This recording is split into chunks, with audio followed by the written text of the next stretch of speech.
Assalamualaikum warahmatullahi wabarakatuh. Hari ini kita akan belajar mengenai kimia kuantum pertemuan kedua. Secara umum, kimia kuantum merupakan aplikasi dari mekanika kuantum pada kimia. Jadi secara spesifik, kimia kuantum ini kita akan yang pertama memahami dan memprediksi struktur. Jadi bukan hanya struktur, tapi juga kita mempelajari sifat ataupun nanti karakter dari suatu reaksi kimia. Yang sangat kita akan pelajari adalah mekanisme reaksi dari suatu kimia. Jadi bagaimana suatu reaktan antara reaktan A dan reaktan B dapat berinteraksi satu sama lain sehingga menghasilkan produk yang kita inginkan. Oke, contoh dari kimia kuantum di sini adalah misalnya kalau teman-teman ingat pelajaran mengenai atom, ada salah satu unsur yang dia sangat stabil keberadaannya, yaitu apa? Gas mulia. Oke, gas mulia bisa jadi helium, neon, krypton, xenon gitu ya. Kenapa dia sifatnya stabil gitu ya dan tidak bereaksi dengan atom yang lain? Nah, nanti kita akan mempelajari detailnya dalam kimia kuantum gitu ya. Oke, yang kedua, misalnya kalau teman-teman melihat karakter warna biasanya ada RGB, red, gray, dan blue gitu ya. Jadi bagaimana mekanisme warna itu dapat terbentuk sehingga kita bisa melihat bentuk warna dengan jelas gitu ya. Nanti kita mempelajarinya di kimia kuantum. Selain itu ada panjang gelombang. Selain itu juga nanti ada inframerah. Jadi termometer termogan yang sering kita pakai itu menggunakan inframerah, dan panas yang dihasilkan dari suatu reaksi kimia. Nah, ini nanti akan berhubungan dengan entalpi gitu ya. Oke, baik itu padatan, larutan ataupun gas. Nah, di awal kita akan mempelajari mekanisme klasik gitu ya. Karena tadi kita mengetahui bahwasanya kimia kuantum adalah dari mekanika kimia. Jadi mekanika klasik versus mekanika kuantum. Nah, di sini ada penjelasannya secara detail. Jadi kalau mekanika klasik, dia akan menjelaskan nilai dari suatu observasi. Jadi kita mengobservasi biasanya akan ada perilaku, ya. Terus ada nilainya berapa. Biasanya di perilaku atau behavior ini adalah nilai dari suatu benda yang bergerak. Jadi matter in motions.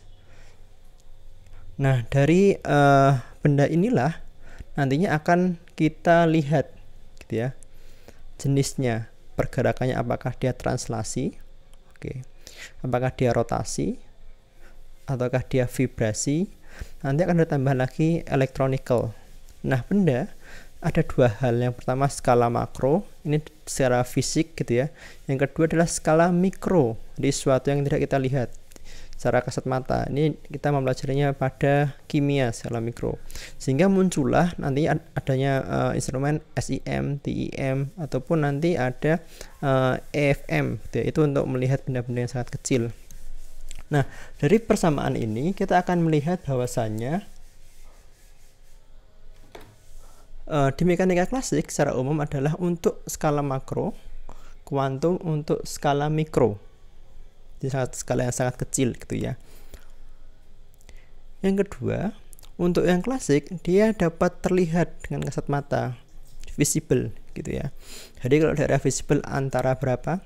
400 sampai 800 nanometer gitu ya. Nah, kalau yang kuantum invisible, jadi tidak dapat terlihat. Jadi kita membutuhkan instrumen khusus supaya kita bisa melihat bentuknya seperti apa. Yang ketiga adalah berdasarkan hasil penemuan gitu ya. Jadi klasik ini didasarkan pada hasil penelitian telah dilaksanakan. Oke, baik itu yang sudah terbukti atau yang belum terbukti. Bagaimana yang kuantum? Dia berdasarkan dengan teori-teori yang telah dijelaskan oleh ilmuwan.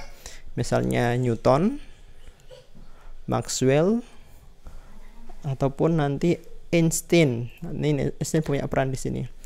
Yang keempat, dari perbedaan yang sangat jelas adalah untuk mekanika klasik dia ditemukan berdasarkan penjelasan wave function atau fungsi gelombang gitu ya. Jadi di kimia kuantum ini kita akan lebih mempelajari mengenai pertama partikel, kedua gelombang. Jadi gerak dari suatu benda kita akan menjelaskannya pada fungsi gelombang. Nah, fungsi gelombang ini nanti akan dijelaskan lebih detail di persamaan Schrödinger gitu ya. Yang keempat, untuk mekanika kuantum kita akan melihat persamaan itu ditentukan oleh nilai dari sesuatu yang diobservasi. Jadi bukan hanya berdasarkan teori-teori klasik tadi, Newton, Maxwell, dan Einstein, namun juga ada tambahan dari observasi yang telah dilaksanakan. Nah, kita akan masuk kepada gelombang dan partikel. Gelombang, seperti yang teman-teman tahu, misalnya kalau teman-teman melihat ombak gitu ya, di pantai pasti kan ada gelombang yang terjadi. Nah, ciri-cirinya adalah akan ada interferensi dari gelombang tersebut, baik itu yang bersifat konstruktif atau destruktif gitu ya. Selanjutnya akan ada difraksi. Nah, difraksi ini nantinya kita akan melihat dalam instrumen XRD gitu ya, X-ray diffraction gitu ya. Yang ketiga adalah panjang gelombang maksimal, atau kita menyebutnya dalam lambang lambda gitu ya, merupakan karakter dari sebuah gelombang. Jadi karakter dari gelombang itu kita bisa mengidentifikasi gitu ya, di sebelah mana panjang gelombang maksimalnya. Jadi kalau misalnya ketika dia di daerah 200 sampai 400 nanometer, berarti dia di daerah mana? UV gitu ya, tidak terlihat.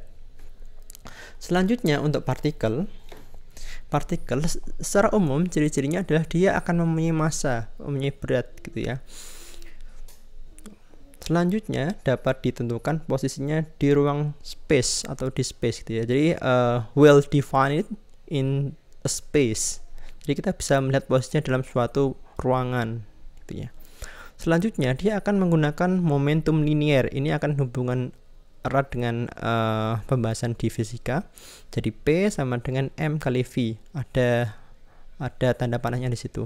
P1 plus P2 itu sama dengan P1 aksen plus P2 aksen. Ini akan membuktikan bahwasanya partikel itu akan dapat dihitung. Yang selanjutnya adalah kita akan menggunakan operator gitu ya. Jadi tadi ada P tanda panah ya, itu merupakan salah satu operator yang akan digunakan. Operator sendiri itu merupakan lambang yang mengoperasikan atau dioperasikan pada sebuah fungsi, baik itu fungsi gelombang gitu tadi ya, dan menggambarkan fungsi baru dari nilai yang telah ditentukan tadi gitu ya. Misalnya A plus B sama dengan C, jadi C adalah fungsi baru dan A plus B itu merupakan sebuah fungsi gelombang gitu ya. Oke, secara umum operator nanti kita akan melihatnya misalnya gitu ya, D per dx kali x pangkat n sama dengan n x n minus 1. D per dx di sini merupakan sebuah operator gitu ya. Dan x pangkat n merupakan sebuah fungsi. Dan n x pangkat n minus 1 adalah fungsi yang baru gitu ya, produknya. D per dx kali x merupakan 1. Nah, 1 di sini merupakan konstanta hasil yang telah dilaksanakan oleh operator dan fungsi. Yang di kedua ini kita akan melihat bahwasanya operator itu akan merepresentasikan suatu lambang. Biasanya kita menggunakan lambang cap atau topi atau seperti tanda panah gitu ya, yang tidak ada garisnya. Misalnya gitu ya.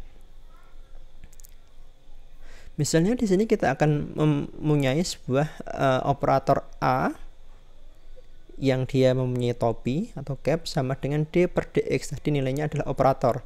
Fx, x pangkat 2 merupakan sebuah fungsi. Maka nilai A cap atau topi Fx karena dia mempunyai fungsi sama dengan D per dx kali x kuadrat. Nilainya berapa? 2x. Ini seperti diferensial ya. Selanjutnya operator yang dia tidak mempunyai fungsi, maka dia tidak akan berguna sama sekali. Jadi harus ada pasangannya gitu ya. Setiap ada operator, maka dia harus mempunyai sebuah fungsi supaya dia nanti akan mempunyai nilai yang kita inginkan. Misalnya A cap sama dengan D per dx tidak mempunyai fx, maka berapa nilai A? Tidak ada, no value gitu ya, nggak ada nilainya. Selanjutnya kita akan melihat ke motion. Tadi kita kan perilaku adalah sebuah pergerakan benda dalam sebuah pergerakan gitu ya. Di motion ini kita akan mempunyai 4 hal: translasi, vibrasi, rotasi, dan gerak elektronik. Oke, secara khusus translasi biasanya kita membahasnya di momentum ya.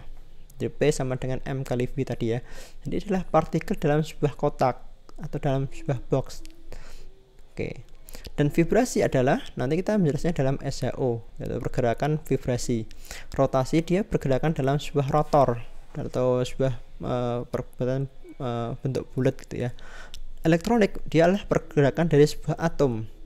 Nah, yang di dua pertama biasanya dalam hal 2 dimensi gitu ya, X, Y, Z gitu ya. Dia merupakan manifestasi dari sebuah koordinat kartesian ya. Selanjutnya untuk yang rotasi elektronik dia adalah pergerakan dari